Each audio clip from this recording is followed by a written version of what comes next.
cumplir es recuperar la provincia. Por eso recorremos las ciudades con un nuevo dispositivo móvil de atención al contribuyente. Te esperamos durante la tarde en plazas y espacios públicos para que puedas hacer consultas, acordar planes y conocer tu situación impositiva. Acércate al punto ATER móvil en tu localidad, es práctico y muy cómodo. Consulta el cronograma de recorridas en www.ater.gov.ar. ATER, Gobierno de Entre Ríos. Hola, ¿cómo están? Bienvenidos a un nuevo programa de Código Verde. Esta propuesta ambiental que tenemos aquí en el canal de la Asociación Entrerriana de Telecomunicaciones, donde semana a semana le vamos contando a ustedes sobre diferentes iniciativas que tienen que ver con el ambiente, que tienen que ver con las energías renovables, que tienen que ver con la sustentabilidad, aspectos que hacen al crecimiento de toda la provincia de Entre Ríos y en particular también de la ciudad de Concordia y de la región de Salto Grande. El tema que vamos a tratar hoy, y vamos a darle la bienvenida al biólogo Eduardo Etchepare. ¿Cómo estás, Eduardo? ¿Qué tal? Buen día. Bueno, muchas gracias de nuevo por tocar estos temas tan importantes y que realmente necesitan cada vez más trascendencia y difusión.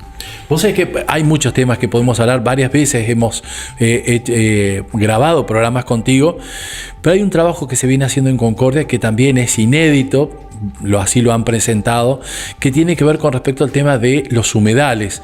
Tanto que se habla de la protección de los humedales, pero algo raro que pasaba aquí en Concordia, que había una ordenanza que se había aprobado, es que nunca se había armado la comisión para poder definir qué es un humedal y dónde están ubicados, ¿no? ¿Cuál fue el desafío que tuviste de trabajar en este proyecto? Exactamente. Concordia, por suerte, en eso es pionera. Gracias inclusive a distintas organizaciones civiles, ¿no?, que han trabajado allá por el 2019 en sacar la primera ordenanza. Luego se conforma el Consejo de Protección de Humedales y trabajamos en algunas modificaciones que la convertían en más operativa. Y por suerte también se ha conformado dentro del municipio un equipo técnico, ¿no?, que es donde van a parar ahora los expedientes que se encuentran en relación a este tipo de sitios. Lo cual no convierte a Concordia en algo realmente pionero en el tema. Fíjense que en Argentina ya se han caído 3 intentos de sacar las leyes de humedales. La mayoría de los países europeos se dieron cuenta muy tarde de todos los beneficios que traían estos ambientes y lo han intubado, lo han tapado y hoy se encuentran en marcha atrás en esas decisiones, ¿no? Entonces Concordia, al tomar esta iniciativa, ¿no?, pocos municipios a nivel de nuestro país lo han hecho. Está a tiempo de no cometer los mismos errores que han cometido otros países e inclusive todavía de lograr obtener la mayor cantidad de beneficios de este tipo de ambiente, tanto en lo social como en lo natural. Eduardo, cada vez que se habla de los humedales se habla también de negocios inmobiliarios que muchas veces aprovechan que no hay una legislación y tapan los humedales, es decir, los trasladan hacia otro lado, que el problema sea de otros. ¿Cuál es la situación que se habían encontrado ustedes antes, justamente, empezando a hacer todo un relevamiento? Sí, esto realmente involucra un cambio de paradigma, ¿no?, de lograr entender que no es solamente cuidar desde el punto de vista biológico, sino de los beneficios que nosotros recibimos. Primero tenemos que diferenciar que estamos hablando de humedales urbanos, que quiere decir que no vamos a encontrar las mismas particularidades que un humedal natural bien conservado. Dentro de lo que llamamos humedales urbanos son estos relictos de grandes humedales que van quedando embebidos en el ejido de la ciudad, ¿no?, en zona urbana y periurbana, pero que así todo todavía siguen brindando beneficios para la sociedad. Lamentablemente estos ambientes siempre fueron subvalorados, ¿no?, como terrenos baldíos, inservibles, llenos de pastizales, que en algunos casos eran aprovechados por las inmobiliarias, justamente como se los podía adquirir a menor valor, rellenarlo y así poder hacer diferentes negocios. Lo que yo siempre digo es que el agua es muy difícil de controlar, a diferencia del fuego que uno puede prever y tomar distintas estrategias. En el caso del agua, cuando uno rellena un humedal, no solamente que va a tener problemas a futuro en el caso de una construcción de una casa, sino también que está trasladando el problema del agua hacia uno de los vecinos. Entonces siempre digo, si la decisión de hacer esto se lo dejamos al vecino de nuestra propiedad, seguramente no vamos a poder hacer todas esas cosas. Y para que la gente sepa, ¿qué es un humedal? Para que definirlo, es decir, como que para que estar hablando, es decir, todos con el mismo lenguaje, que la gente sepa cuál es la definición, ¿no? Sí, un humedal es un lugar donde el principal modelador de ese sitio es el agua. Es decir, muchos años, cientos de años de evolución, donde confluyen pendientes, tipo de suelo, un paisaje particular. Y a su vez, después de tanto tiempo, también conviven y confluyen fauna y flora adaptada a ese sitio, a ese lugar. Entonces, no es un ambiente terrestre, es diferente a un ambiente acuático meramente como una laguna, un río o un arroyo, que tiene características particulares, y esas características son las que nos brindan a nosotros una serie de beneficios. Entonces, el agua es el que modela todo el área. Y a su vez, por ejemplo, si nosotros vemos en nuestra ciudad, las pendientes confluyen en esa zona es la encargada de absorber el agua y retenerla. Vamos a ver que hay plantas particulares. Yo siempre digo, si yo miro un carpincho, un pato y una rana, no son animales totalmente distintos. Ahora, si nosotros miramos las patas, por ejemplo, de esos animales, tienen patas palmadas. Claro. ¿Por qué? Porque después de tanto tiempo, millones de años de evolución, se adaptan a ese sitio y crean su ciclo de vida ahí. Exacto. ¿Cómo fue el trabajo? ¿Cómo se realizó? ¿Cuánto tiempo llevó el trabajo de investigación y relevamiento aquí en la ciudad de Concordia? Sí, este trabajo fue mancomunado, ¿no?, con fondos del Consejo Federal de Inversión, con el Consejo de Protección de Humedales y el respaldo del municipio. El trabajo llevó un año y obviamente yo digo, todavía no está finalizado, pero por lo menos tenemos el primer puntapié, donde como resultado se obtiene un documento técnico-científico que va a ser y ya está siendo empleado como herramienta de gestión del municipio. Entonces, en este primer año lo que nosotros hicimos fue identificar todos los cursos de agua del ejido municipal, estudiar cuáles eran los humedales asociados a esos cursos de agua y las dimensiones, ¿no?, el tipo de suelo, el paisaje, en qué estado de conservación se encontraban, cuáles son las principales amenazas. También realizamos análisis de agua para ver el estado de nuestros cursos, de nuestros arroyos, ¿no?, que surcan toda nuestra ciudad. Entonces, esto es una primera herramienta de gestión, como yo te decía, que ya está siendo utilizada, y como los ambientes son dinámicos, ¿no?, y sobre todo cuando hablando de un humedal urbano, de esa interacción con el hombre, esperamos que esto se siga actualizando y se siga mejorando, ¿no? ¿Los vecinos tienen conciencia de que, por ejemplo, viven próximo a un humedal? Más que nada, imagino, con el tema de las crecientes, es decir, que muchas veces estos son contenedores de agua, ¿no? Sí, de forma directa o indirecta, un vecino asocia, ¿no?, lo que es un humedal. Muchas veces lo que con el tiempo tenemos que trabajar es en lograr transmitir de estos beneficios que estamos hablando. Los humedales son los principales receptores en nuestra zona, ¿no?, sobre todo lo que vivimos en la costa del río Uruguay, son los primeros receptores y que minimizan las inundaciones repentinas. Son los que captan las aguas de lluvia, que frenan un poco la escorrentía superficial para que no haya inundaciones en nuestros barrios de forma repentina, ¿no? Yo tuve la oportunidad también de trabajar en Corrientes y en Chaco, donde estos estudios no se han tenido en cuenta. Entonces llueven pocos milímetros e inmediatamente estas ciudades se inundan. Claro. Entonces, creo yo que lograr transmitir estos beneficios que el vecino tiene de forma directa, no solamente va a permitir que reconozcan un humedal, sino que también los valoren mucho más. Hay una diferencia por allí para la gente que no es de Concordia, lo que ha sido el trabajo que se ha hecho, se hizo en el arroyo Concordia, que se lo ha entubado, con respecto al arroyo Mansores. Contanos un poco, porque esto también sirve de experiencia de tener dos arroyos que son troncales para la ciudad de Concordia, y el manejo también que se ha hecho de uno y de otro también, ¿no? Claro, el entubamiento, uno de los grandes problemas es que no sabemos qué ocurre abajo, ¿no? Yo trabajo ahí en la UTN, que se encuentra muy cerca del arroyo Concordia, ya entubado, y uno puede sentir, ¿no?, cómo emanan distintos olores. Los mismos vecinos también cuentan esta experiencia. En épocas de precipitaciones abundantes y crecidas, empieza a emanar aguas por las rejillas dentro de las casas. Entonces tampoco vemos qué es lo que se vuelca dentro de este arroyo, ¿no? En los análisis de agua hemos encontrado grande cantidad de contaminantes de distintos tipos y muy alterados los parámetros físico-químicos.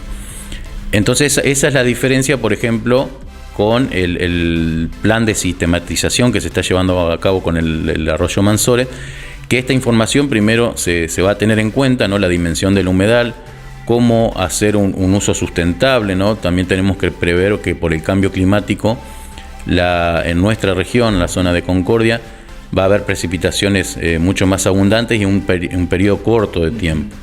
Entonces, con la sistematización del arroyo Mansores se está previendo esto, ¿no? De captar esa agua de lluvia que puede ocasionar problemas e inconvenientes muy rápido, ¿no? Mucha lluvia en poco tiempo, pero a su vez también maximizando y respetando todas las propiedades del humedal. Justamente la ciencia avanza, cada vez tenemos más conocimientos técnicos, experiencia de otros países.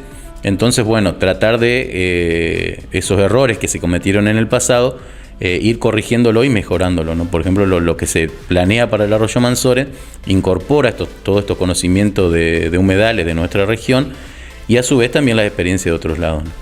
¿Se han encontrado con casos de, por ejemplo, en los arroyos, en los humedales también, que por ahí tienen poca frecuencia de distancia? Muchas veces la gente lo utiliza para desagotar cloacas, ¿no? Esto se pudieron detectarlo también, que es la forma muchas veces más fácil que después el problema ya sea de otro, ¿no?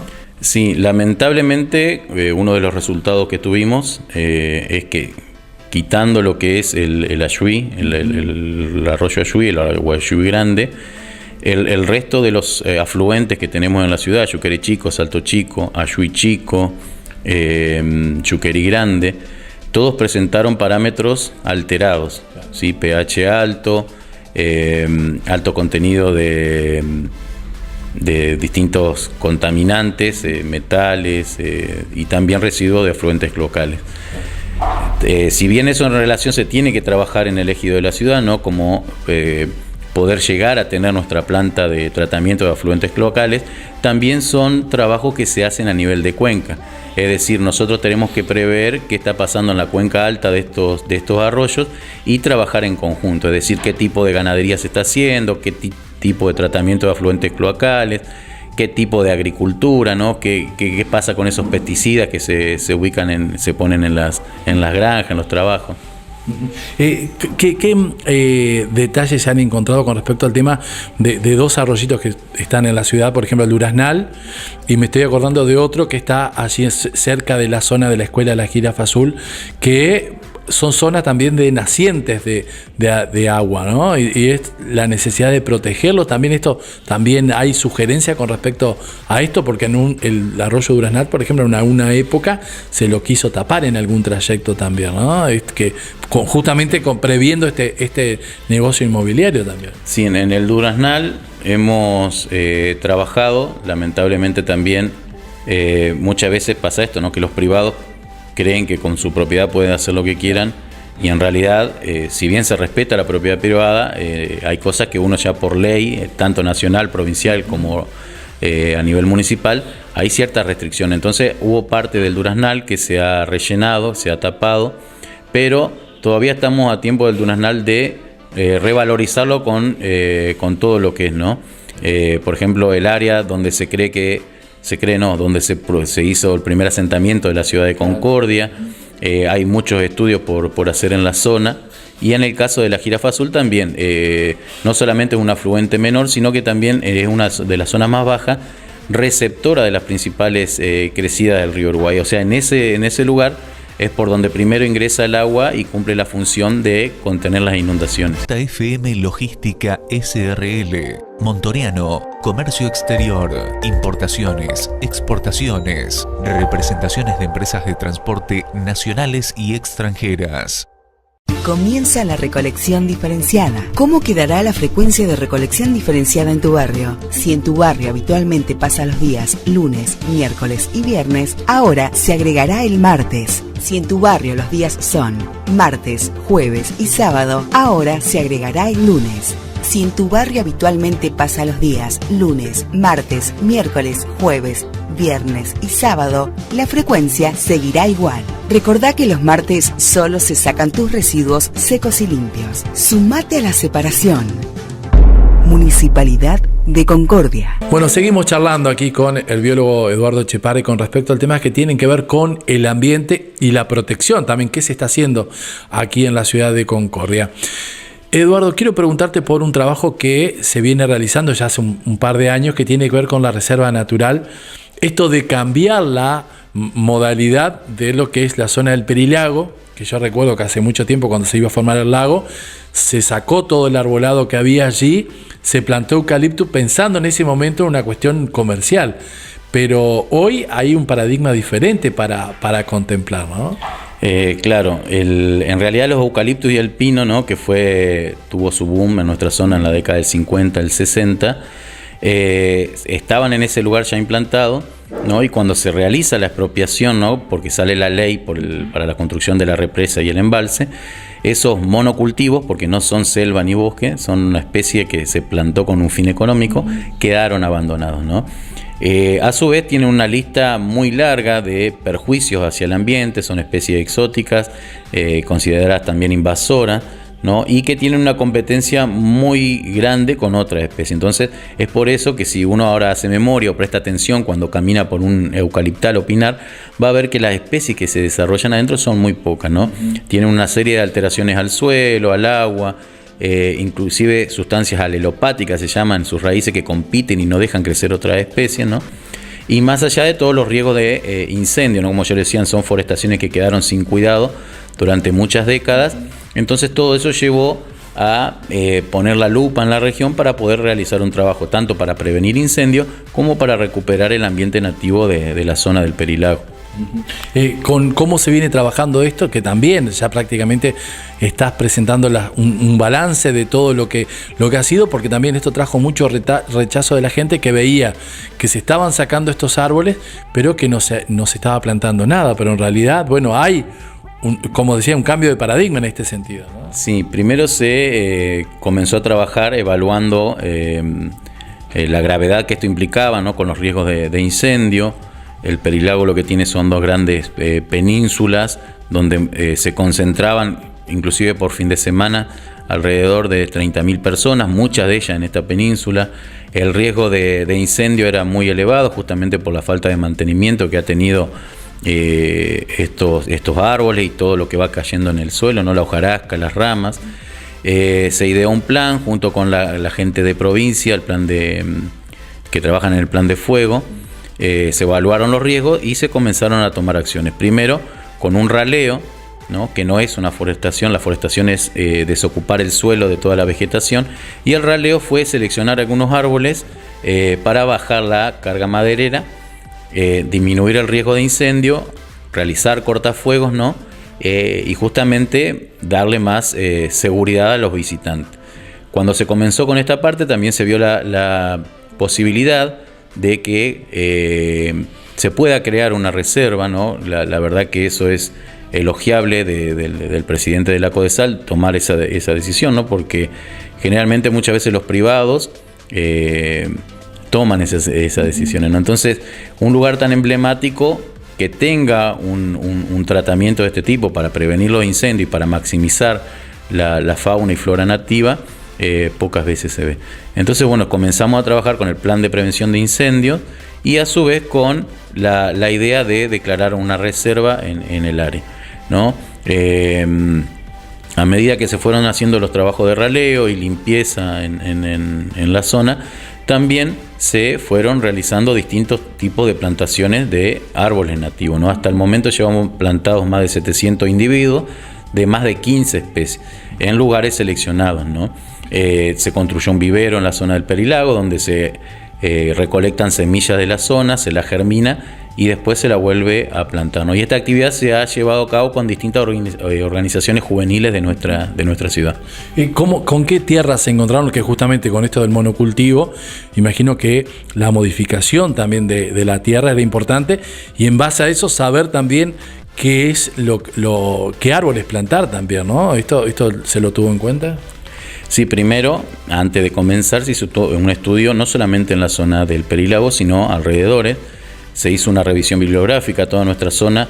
Hay 2 ambientes característicos, palmares, que lamentablemente ya quedan pocos relictos, ¿no? Nuestra zona era en las partes altas similar a lo que era el Parque Nacional El Palmar, y lo que se llama también sabanas abiertas, ¿no? Pastizales con ñandubay, con espinillo, que también algunas de estas especies han ido desapareciendo. Estoy pensando en las palmeras, por ejemplo, que ha quedado así un concentrado en el camping, que justamente lleva este nombre, ¿no? Que esa cantidad de palmeras que están concentradas que en otro lugar no lo vemos también, ¿no? Claro, cuando nosotros vimos esos lugares puntuales donde se concentran las palmeras, pudimos observar que eran lugares donde se le permitió, sea accidentalmente, por ejemplo, como por incendios que han ocurrido, o por raleos en la zona, se generaron espacios abiertos donde la palmera volvió a colonizar. Entonces eso nos daba la pauta que frenando esta barrera o trabajando esta barrera, que son los monocultivos, se puede regenerar el ambiente nativo de palmar, ¿no? Y en base a toda esta información previa, ¿no? Listado de especies de flora y fauna que hay alrededor de la zona del Perilago, se pusieron el foco primero en determinadas especies de flora, ¿no? Que produzcan frutos, que a su vez traigan otras especies de animales, y tratar de que el ambiente vuelva a tomar esa dirección, con el fin de llegar lo más similar posible al ambiente natural. Se trabaja también en las cosas, justamente que hablando del tema de costero, de tratar de recuperar todo lo que ha sido la selva blanca, como denominamos aquí en la zona de San Carlos, justamente con esas especies también que tienen que ver con la mata atlántica, que también recuperar en parte lo que era antes todo lo que bordeaba al río Uruguay también. Sí, hemos priorizado, por ejemplo, como yo le decía, zonas altas, palmeras, pero zonas más bajas, zonas inundables, ¿no? Tener volver a dar a conocer cuáles son realmente nuestra flora nativa. Recuperar el timbó, el ibirapitá, arbustos como el fumo bravo, especies que realmente son muy bellas en floración, ¿no? El ibirapitá, cuando nosotros lo vemos en Costanera, es algo que adorna totalmente el paisaje, pero que muchas veces no se le da importancia por no conocer nuestra flora nativa, ¿no? Seguramente muchos se van a sorprender si decimos que Concordia era como el palmar de Colón, ¿no? Porque eso se ha ido modificando por la citricultura, el eucalipto, el pino, pero ese era uno de los ambientes característicos de nuestra zona. Entonces volver a revalorizar lo que eran nuestros ambientes naturales, mediante trabajo activo, como es la restauración, pero a su vez también con trabajo de educación, difusión, ¿no? Que volvamos a lo nuestro. Eduardo, ¿cómo hacer? Se habla mucho de la zona del Perilago como futuros desarrollos hoteleros, todo lo que tiene que ver con el tema de desarrollo turístico. ¿Cómo poder compaginar una cosa con la otra sin perder justamente todo lo que se viene haciendo y tratar de que todo sea armónico también? ¿Cómo lograr esto? Claro, justamente la idea de Codesal de llevar adelante un plan de manejo, ¿no? Uno de los puntos de este documento es hacer una zonificación, es decir, con toda esa información recabada uno puede decir cuáles son los lugares prioritarios para conservar, cuáles son las especies a tener en cuenta, cuáles son los espacios a restaurar y cuáles son los espacios que se pueden hacer usos múltiples, ¿no? Como la recreación. Y en cuanto al desarrollo quizás hotelero u otro tipo de uso, hay que pensarlo que el hombre no se puede ver fuera de la naturaleza, ¿no? Somos parte de la naturaleza y ese fue nuestro error, siempre querer conservar en los parques nacionales y el hombre por fuera, ¿no? Hoy la visión, la tendencia es volver a integrarnos con la naturaleza y tener una visión de desarrollo sustentable, es decir, se pueden realizar esas prácticas y ya con el conocimiento de la tecnología que tenemos actualmente, poder compatibilizar, ¿no? Ese tipo de desarrollo con la conservación. Exacto. Y ahora, por ejemplo, a futuro, ¿qué es lo que esperás, ya haciendo un balance para las generaciones futuras, ¿no? Estoy recordando una frase allí en el Parque Nacional El Palmar que dice que la tierra no la heredamos de nuestros padres, sino que se la dejamos en herencia a nuestros hijos, ¿no? Esto es un poco el gran desafío tuyo personal para tus hijos, pero también para todos nuestros hijos también, ¿no? Sí, eso es fundamental, saber que nuestros hijos, ¿no?, tienen el mismo derecho que nosotros a gozar de un ambiente sano. Pero si querés, vamos un poco a la actualidad. Nosotros estamos perdiendo ese derecho, ¿no? Por no cuidar el ambiente actualmente, muchas veces estamos perdiendo no solamente fauna y flora, paisajes emblemáticos. Nosotros que vivimos, nacimos en la ribera del río Uruguay, tenemos nuestra cultura formada de eso, ¿no? Acá tenemos la suerte que hace un día de calor y nos vamos a la playa, el pescar, el jugar en los arroyos. Cuando nosotros perdemos eso, también perdemos identidad cultural. Entonces, primordial saber que no podemos ser tan irresponsables de que nuestros hijos no disfruten lo mismo que nosotros, pero a su vez preservarlo para que actualmente sigamos disfrutándolo. Y también es importante decir, conocer para proteger, ¿no? Esto de dar difusión y lo que estamos haciendo hoy, justamente para que la gente conozca, para que también lo proteja y lo cuide también, ¿no? Esto un poco es el mensaje también. Sí, yo soy un apasionado, ¿no? De hecho, inclusive genéticamente tenemos algo que se llama biofilia, de nuestra atracción hacia lugares conservados. Y eso es simple, ¿no? Ninguno, o generalmente la mayor parte de la gente prefiere, por ejemplo, San Carlos, ir a tomar mate a San Carlos, al Perilago, a la Costanera, porque tenemos genéticamente ya codificado nuestra atracción hacia un ambiente sano y conservado. No nos gusta ir a tomar mate en un playón de estacionamiento de auto o en medio de una plantación de soja. Entonces, si nosotros queremos respetar, que ya tenemos eso genéticamente, queremos respetar nuestra tradición cultural, nuestro patrimonio, tenemos que hacerlo ahora, ¿sí? Porque si no le vamos a heredar nada a nuestros hijos, sino que tampoco nosotros vamos a poder seguir disfrutándolo. Tal cual. Bueno, te quiero agradecer. Muchísimas gracias por esta entrevista. Seguramente hablaremos en otra oportunidad sobre otros temas que estás investigando. Siempre estás generando cosas, que esto me parece importante, que en Concordia y en Entre Ríos existan profesionales también que se dediquen a la protección del ambiente, que hace un tiempo era algo inalcanzable. Por allí los biólogos estudiaban solamente en algún parque nacional o se dedicaban a zonas muy circunscriptas, o el tema de los mares, que ahora también se está protegiendo, y hoy tenemos que ser conscientes del trabajo y todo lo que significa preservar lo que tenemos hoy. Poco, mucho, pero justamente protegerlo. Así que bueno, te quiero agradecer por esto.